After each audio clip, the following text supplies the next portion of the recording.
Welcome to Rooted and Rising Healing. I'm your host, Hallie Roderick, and this space is for women rebuilding after betrayal. Here, we make sense of what happened, find truth again, and reconnect with who you really are beyond the pain. Whether you're staying, leaving, or still in the middle, your story matters. Together, we'll explore truth, clarity, and the quiet courage it takes to rise from the wreckage of what was into the wholeness of who you're becoming. You're safe to be here, in the messy middle, in the rebuilding, and in the rising. Let's begin. Welcome to today's episode of the Rooted and Rising podcast. I'm Hallie, and I appreciate you being here with me today. Today, we're going to do a follow-up episode from our topic from last week. Last week, we talked about the survival patterns that we often pick up in previous life experiences that keep us safe and that really had good intentions for us, but aren't necessarily helping us at this point in our lives. And so in betrayal trauma, we get the opportunity to look at our old patterns and step out of them and then look at kind of redefining ourselves. Because if you're like me and a lot of other women who've experienced betrayal, the betrayal, in a sense, blew up everything we knew about our world and particularly ourselves. And so it was almost like a dismantling. It's what it felt like to me, a dismantling of everything I thought I knew about myself or thought about myself and the world around me. And so we have, I'm going to call it an opportunity to rebuild ourselves and to, in a sense, do an identity reconstruction as we rise after betrayal.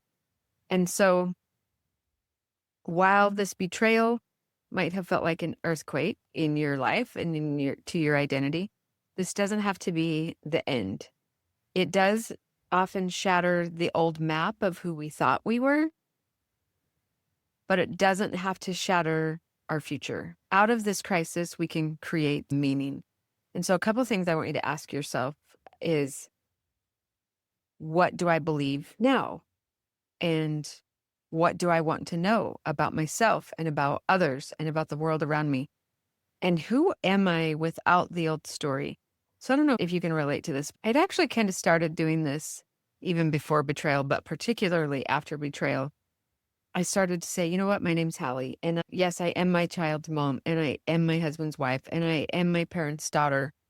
But I have interests and I have likes and I have things that I value that make up me uniquely. And so who am I outside of all the other roles that I take on? And this betrayal and this dismantling of who we thought we were gives us the opportunity to rebuild that. This is an invitation to maybe shake off some of our inherited beliefs or the expectations that we might have carried with us from our family of origin. And these survival roles that we talked about last week that maybe we've outgrown. And so remember that your identity is not attached to this betrayal. This is not what happened to you. It's not what happened to you as a child. And it's not attached to the choices that you make. Your identity is who you become as you step into healing. And so I want to talk a little bit today about the things that we value and how we can use that sort of as like an internal GPS.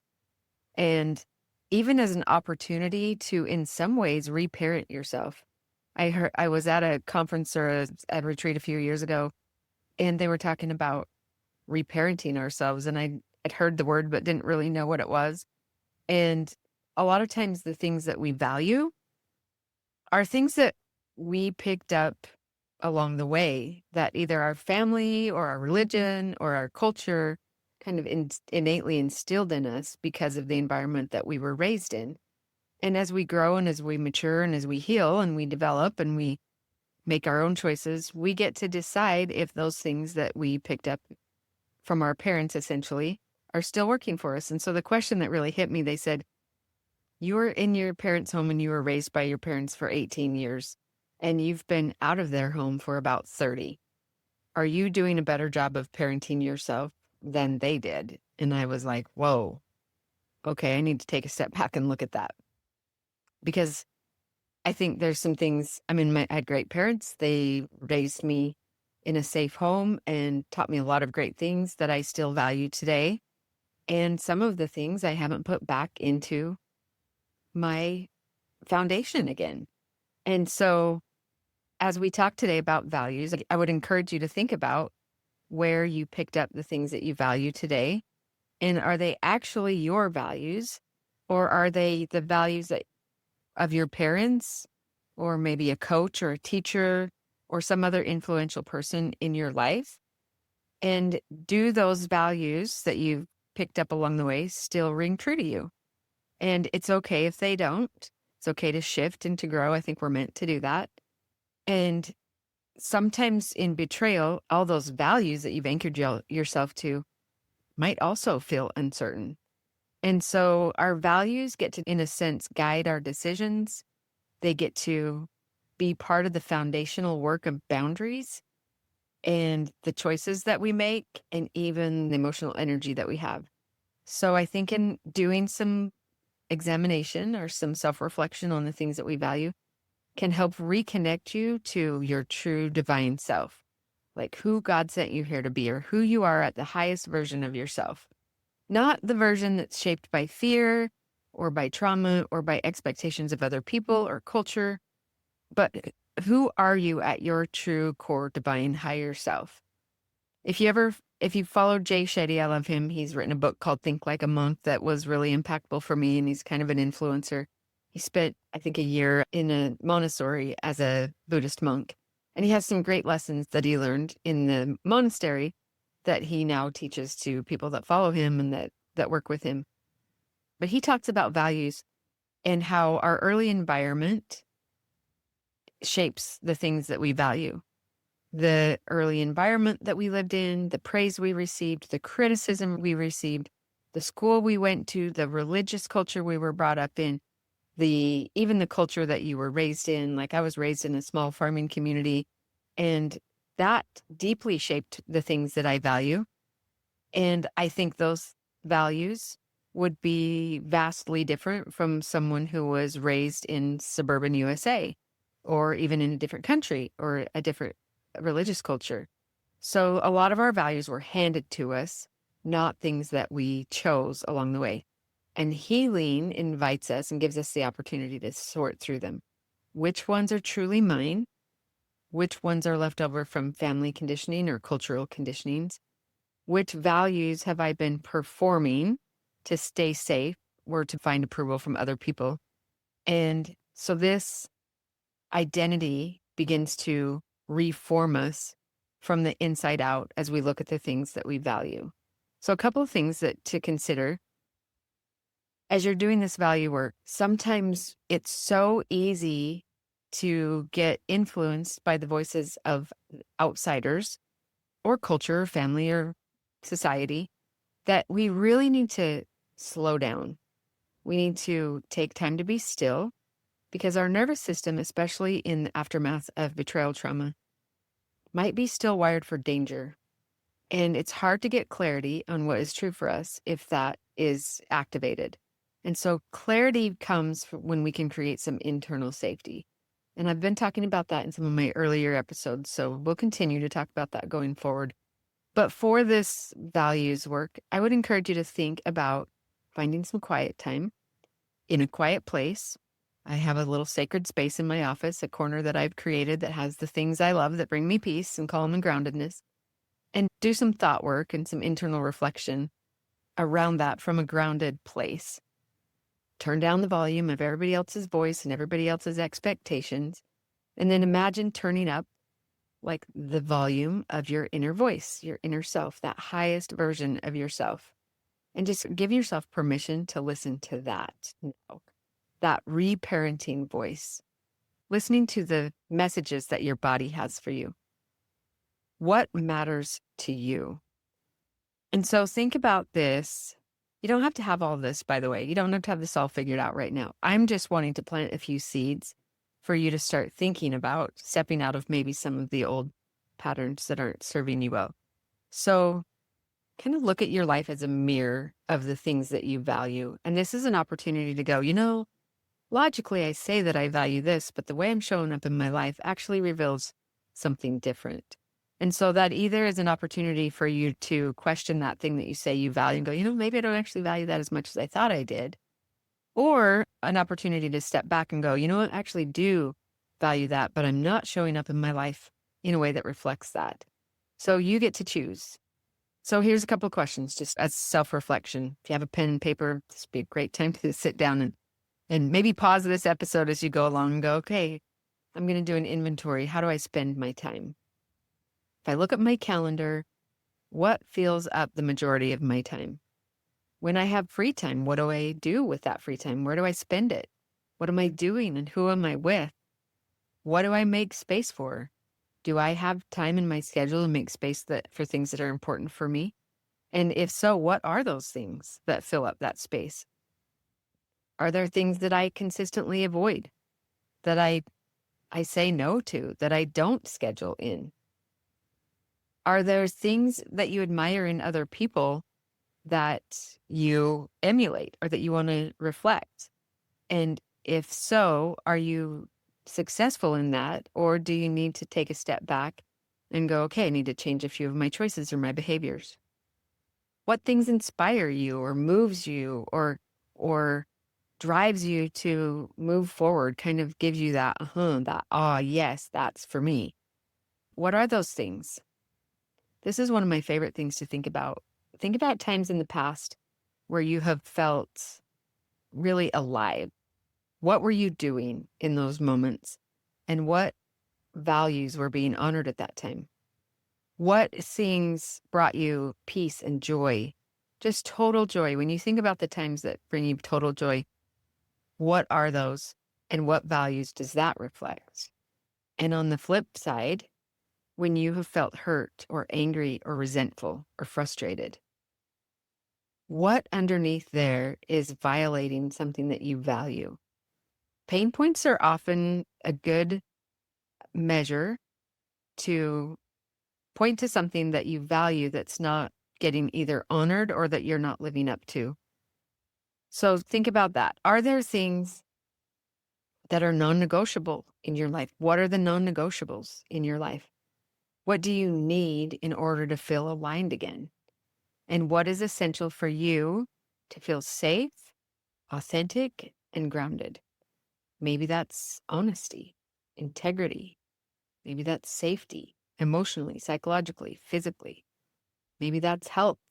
Maybe it's creativity or connection. What are those things that you need to thrive in your life? And are those things happening? So I'm kind of laying the foundation for some more boundary work to be happening. In the next couple episodes, we're going to talk about personal Bill of Rights statement. And I love to pair my values, my clearly defined values, along with my clearly defined personal rights as a foundation for boundaries. When a value or a right is being violated, that's a good indicator to me that I need a boundary in that area. And what can I do in those particular situations to create and hold a healthy boundary? So reflect on those questions that I just asked you. And if you need to go back and rewind it, get yourself a pen and paper out and just kind of see, is there a theme that comes up to them? Which of those values or which of those things that you value feels authentic and feels like that's the true you? And which of those are showing you areas of growth for the future woman that you're becoming? Is there anything that your intuition or your higher power is speaking to you that you need to take a look at? That maybe those rights or values either aren't being honored or you're not making choices that are living up to them. Not from a shame place, but just as a place, as an opportunity for growth. So, like I mentioned earlier, sometimes allowing ourselves to feel joy after betrayal can feel dangerous. Like if I allow myself to feel joy, does that mean that the pain I'm in doesn't have value or that I'm over that pain? And I want to suggest to you that it doesn't. It's difficult to find joy in the early days after betrayal. But if you can just start finding small moments of joy, I would encourage you to do so. And identifying the things that you value and stepping into those can do that, can bring you those little moments of joy. Can actually almost be like a act of fierce self-compassion, or like a revolutionary act, or a reclamation of your identity, a reclaiming of that, and a re-honoring and a commitment to honoring the things that you value. And living by your values becomes an important part of healing and aligning your inner world with your outer world. And so you get to choose who you are now as you continue to rise. I would encourage you to start thinking about creating sort of an identity statement. I did an identity statement early on in my healing recovery, and it's continued to morph and change. And so if this calls to you or this speaks to you, maybe just start making some notes of some things that would be appropriate in an identity statement. Think things of first person present tense. So something like, I choose growth and compassion over fear. I am worthy of safety, connection, and authenticity. If safety, connection, and authenticity are things that you value, remind yourself, I'm worthy of safety, connection, and authenticity. Because when those things are not being honored, then that can be a really great indicator that something's not right, that something needs to change, that you need to take some steps to create your own safety around that. So just planting that seed that over the next few episodes, we're going to talk more and more about creating your own identity statement as a foundation for you to start to live by. As a reminder, your identity is not wrapped up in what happened to you. Your identity is not a collection of the choices that you make.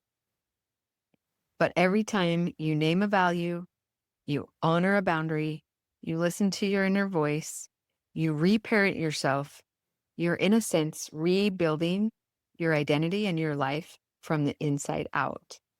And I hope that you'll continue to stay tuned as I will continue to introduce ideas to you that can help you do just that, to continue to rise out of the ashes of this painful betrayal into a woman that you're going to love even more than you love yourself now, or even more than you ever have at any time in your life.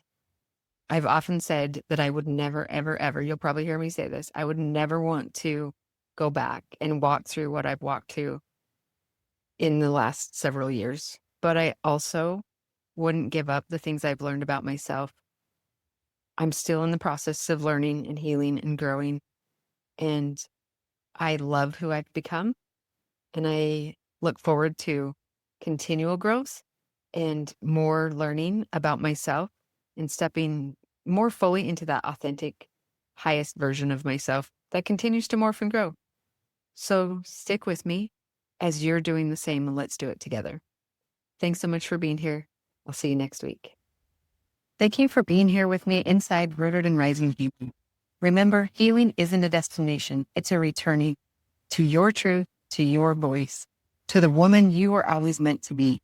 You have the power to rise at your own pace, in your own way. And when it feels hard, just come back to your breath and remind yourself, still I rise. If this episode spoke to you, I'd love if you shared it with another sister on the journey. And until next time, stay rooted, stay rising. You've got this.